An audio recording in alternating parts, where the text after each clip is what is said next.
طيب نبدأ الدرس. بسم الله الرحمن الرحيم.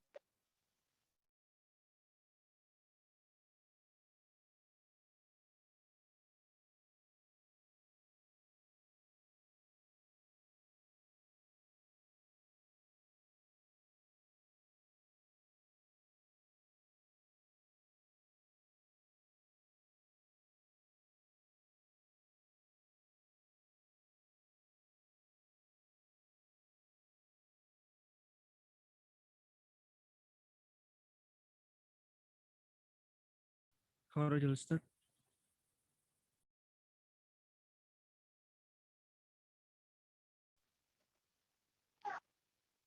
أظن لم يدخل جميعا.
أيوة، معذرة يا أحبابي، يعني أخطأت في ضغط الزر، فبسببه خرجت من الموقع مباشرة. نعم. نأتي الآن إلى المسألة الثالثة. من الأركان اختلفوا في المضمضة والاستنشاق في الوضوء على 3 أقوال. انتهينا من ذكر حكم غسل اليدين قبل إدخالهما في الوضوء. Perbedaan para ulama tentang hukum mencuci kedua tangan sebelum memasukkannya, mencelupkannya ke air wudhu. Al-an hukmul madmadah wal istinshaq. Faqad ikhtalafu fi dzalika. Hukum daripada berkumur-kumur.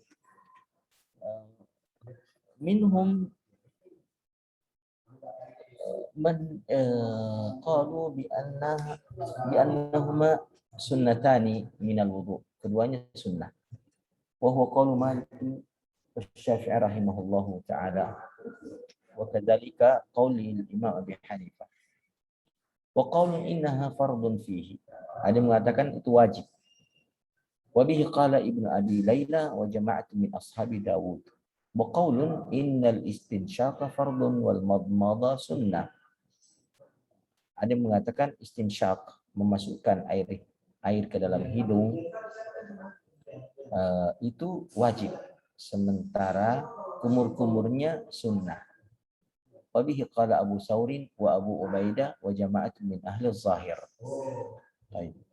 Idzan fi hukmil madmada wal istinsyaq salah satu aqwal. Jadi dalam masalah istinsyaq dan madmada itu ada 3 pendapat tentang hukumnya ya. Al-muta'alliqa bi hukmihima, yang berkaitan dengan hukum keduanya. Fal qaulul awwal qalu bi annahuma sunnatani fil wudu. Pendapat pertama mengatakan bahwa keduanya itu sunnah dalam wudu, yakni al-madmada wal istinsyaq. Wa ila hadza dhahaba al-imamu Abi Hanifah wa Syafi'i wa Malik rahimahumullah. Ya. Al-qaul tsani fil mas'alah annahuma fardani atau annahuma fardun fil wudu. Annahuma fardun fil wudu. Itu wajib dilakukan dalam wudu. Ini pendapat Ibnu Abi Lailah wa jama'atun min ashabi Daud. Wal qaulu tsalits farraqa baina al-istinsyaq wal madmadah. Mereka membedakan antara istinsyaq dan al-madmadah. Faqalu fil madmadah annaha sunnah. Dalam hal berkumur-kumur mereka mengatakan sunnah. Wal istinsyaq fardun.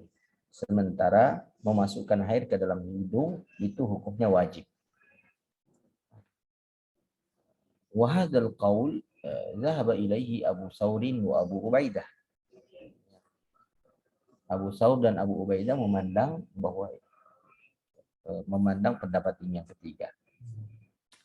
Wa sababu ikhtilafihim fi kauniha fardan aw sunnatan ikhtilafuhum fi sunanil waridati fi dzalik. Sebab perbedaan mereka apakah ini wajib atau sunnah adalah perbedaan mereka di dalam sunnah-sunnah wudu yang diberitakan. Jadi mereka berbeda pendapat di dalam menilai sunnah-sunnah wudu yang diberitakan dari Rasulullah. Hal hiya ziyadatun taqtadi mu'aradata ayati wudu aw la taqtadi dzalik. Apakah sunnah-sunnah wudu yang diriwayatkan dari Rasulullah itu bertentangan dengan ayat wudu? Di dalam ayat wudu kan tidak ada madmadah, tidak ada istinsyaq. Keduanya disebutkan di dalam hadis Rasulullah, sama kasusnya dengan mencuci kedua tangan. Tidak disebutkan di dalam surah Al-Maidah ayat 6 itu. Fahal hadhihi ziyadah allati ja'at biha sunnatul Rasul sallallahu alaihi wasallam taqtadi mu'aradata ayatil wudu, berkonsekuensi bertentangan dengan ayat wudu. Aw la taqtadi dzalik, atau tidak bertentangan. Faman ra'a anna hadhihi ziyada in humilat 'ala al-wujubi iqtadat mu'aradat al-ayah idil maqsud min al-ayah ta'silu hadzal hukmi wa tabinuhu akhrajaha min babil wujubi ila babin nadab. Maka siapapun yang mengatakan bahwasanya tambahan sifat wudu dalam sunnah yang tidak terdapat di dalam ayat wudu, ya, kalau dikatakan bahwa hukumnya wajib, semua sunnah-sunnah wudu yang ada di dalam hadis itu hukumnya wajib, maka ini berkonsekuensi akan membenturkan dengan ayat wudu.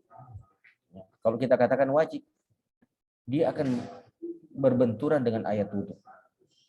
Kalau kita mengatakan yang di dalam sunnah itu, yang dalam hadis itu menjadi wajib, nah, maka agar tidak berbenturan dengan ayat wudu, ya, kita tidak boleh mengatakan bahwa sunnah-sunnah wudhu itu yang ada dalam hadis hukumnya wajib, tetapi kita bawa dia kepada hukum an-nadab, ya, an-nadab, sehingga tidak berbenturan dengan ayat wudhu, tidak bertabrakan dengan ayat wudhu. Fala budda min ikhrajiha min babil wujubi ila babi an-nadab. Wa ila hadza zahaba man? Zahaba Imam Malik wal Imam Syafi'i wa Imam Abi Hanifah. Nah, fa innahum qalu bi anna al-madmada wal istinsyaq sunnatani fil wudu. Mandubani fil wudu. Baik. Wa man lam yara annaha taqtadi mu'aradatan hamalaha 'ala adh-dhahir min al-wujub. Nah, siapa yang mengatakan bahwa sunnah dan ayatnya tidak bertentangan, maka mereka tetap membawa zahir daripada sunnah-sunnah yang menyebutkan al-madmada wal istinsyaq ke dalam hukum wajibnya, karena tidak bertentangan.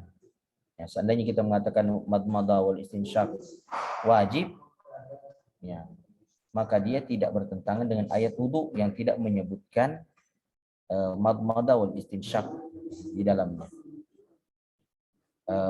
Fallahu jalla wa ala ya yujibu syai' wan nabi sallallahu alaihi wasallam yaqdiru alaihi ijaba syai'in lam yujibuhu al-Quran. Jadi Allah mewajibkan sesuatu dan Rasulullah juga bisa mewajibkan sesuatu yang tidak diwajibkan di dalam Al-Quran. Jadi Al-Quran bisa menetapkan kewajiban dan sunnah juga bisa menetapkan kewajiban. Maka tidak ada pertentangan di antara keduanya. Fanahnu na'khudhu hukmal wujubi minal Quran kama akhadnahu minas sunnah. Kita boleh mengambil hukum wajib dari Al-Quran sebagaimana kita juga bisa mengambil hukum wajib dari sunnah. Wa ila hadza dhahaba al-Imam Ibnu Abi Lailah. Jadi tidak ada pertentangan. Wa in qulna bi wujubi al-madmadah wal istinsyaq. Baik. Hal fahimtumuhu ya ikhwan? Antum sudah paham ini? Apa Ustaz? Ini soal Ustaz. Tafadhal.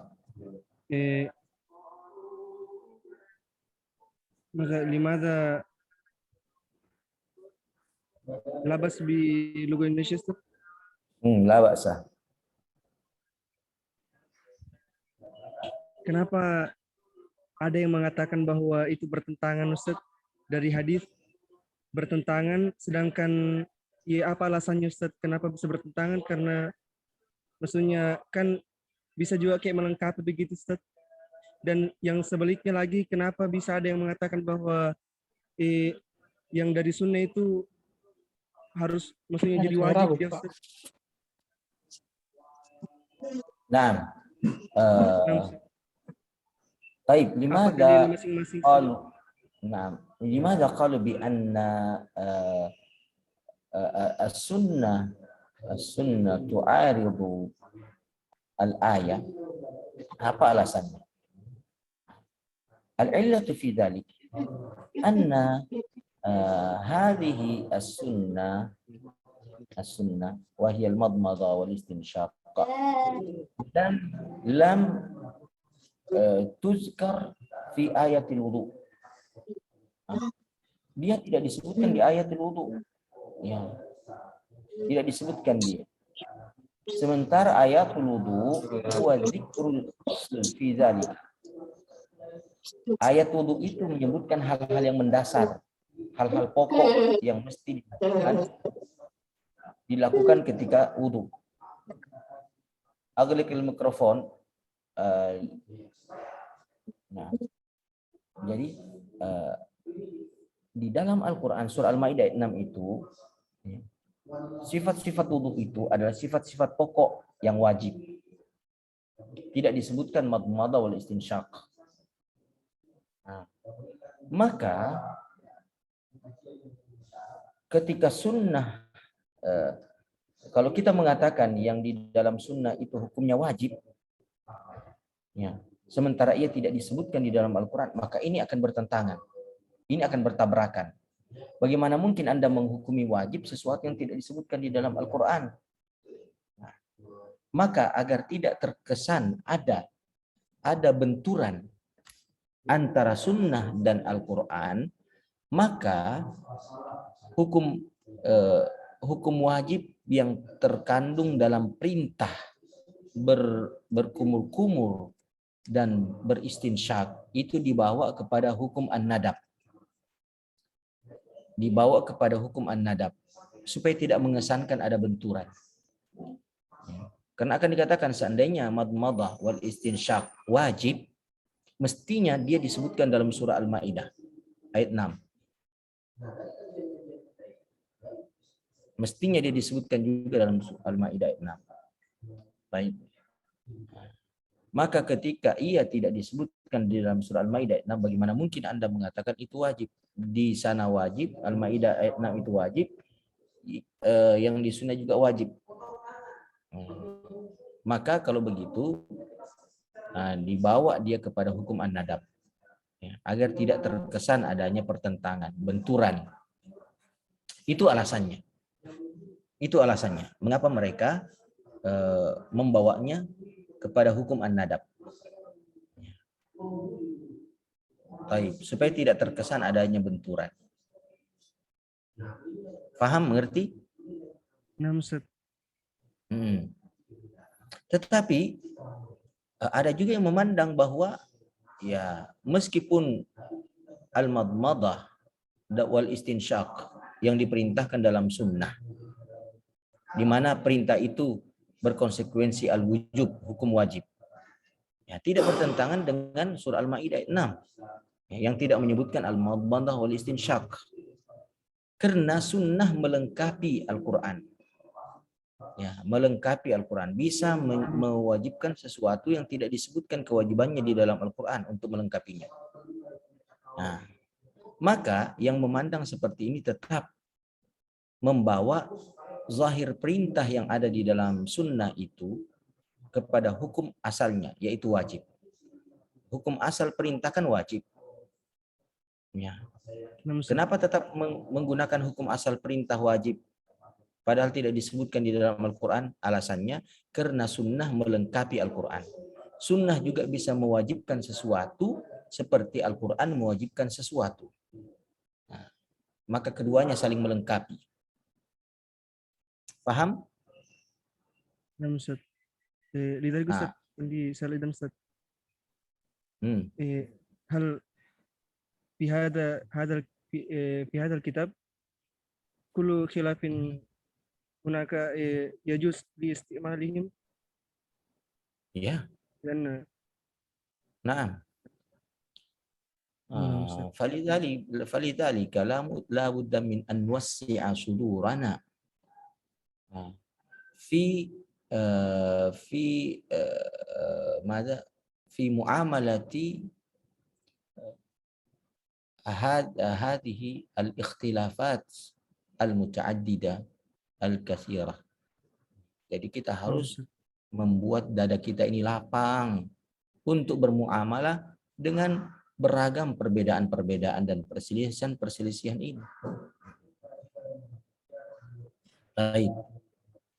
ومن استوت عنده هذه الأقوال والأفعال في حملها على الوجوب لم يفرق بين المضمضة والاستنشاق.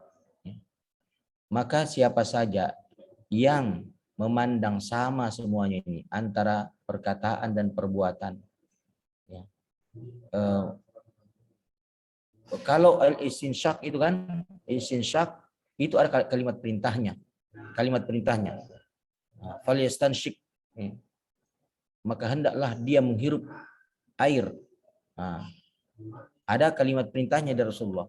Kalau madmadah madmadah itu Rasulullah tidak pernah tinggalkan. Ya. Tidak ada perintah dengan kalimat, dengan kata ya. Tidak ada perintah berkumur-kumur. Tapi Rasulullah nggak pernah tinggalin.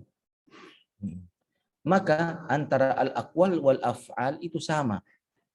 Sama di dalam menetapkan hukum.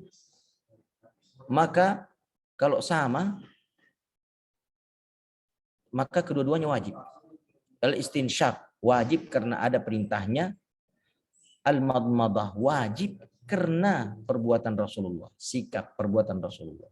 Maka kedua-duanya menjadi wajib. Mereka tidak membedakan antara al-madmadah wal istinsyaq. Wa man kana 'indahu al-qaul mahmulan 'ala al-wujubi wal fi'lu mahmulan 'ala an-nadab farraqa bainal madmadah wal istinsyaq. Siapa yang memandang bahwa kata-kata itu, kata-kata perintah itu dibawa pada hukum wajib, berkonsekuensi wajib, sementara perbuatan itu dibawa pada konsekuensi hukum an-nadab, maka mereka membedakan antara keduanya. Al-istinsyaq wajib karena ada perintahnya, kata-kata Rasulullah, ya. Wal yastansyiq wal yastansir, ya. Hendaklah dia menghirup udara, menghirup air dengan hidungnya dan membuangnya. Nah, sementara al-madmadah menjadi an-nadab. Mengapa? Karena tidak ada perintahnya. Dia hanya perbuatan Rasulullah SAW dan perbuatan itu dibawa kepada hukum an-nadab. Taib wa dzalika anna al-madmada nuqilat min fi'lihi alaihi salatu wassalam wa lam tunqal min amrihi. Ya, berkumur-kumur itu dinukilkan dari Rasulullah melalui perbuatannya dan bukan perintahnya. Wa ammal istinsyaqu fa min amrihi alaihi salatu wassalam. Adapun istinsyaq maka itu diriwayatkan dari perintah beliau. Wa huwa qaulu alaihi salatu wassalam idza tawadda'a ahadukum falyaj'al fi anfihi ma'an summa liyansir wa min istajmara falyutir. Nah. Faham ini? Antum faham? Paham Ustaz. Ya, Ustaz. Oke. Oke.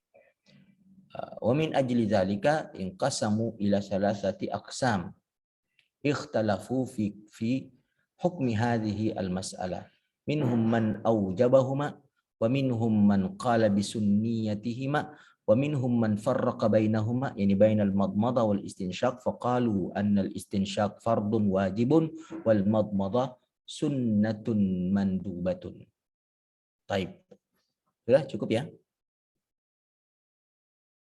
Ustaz, ini soal. تفضل.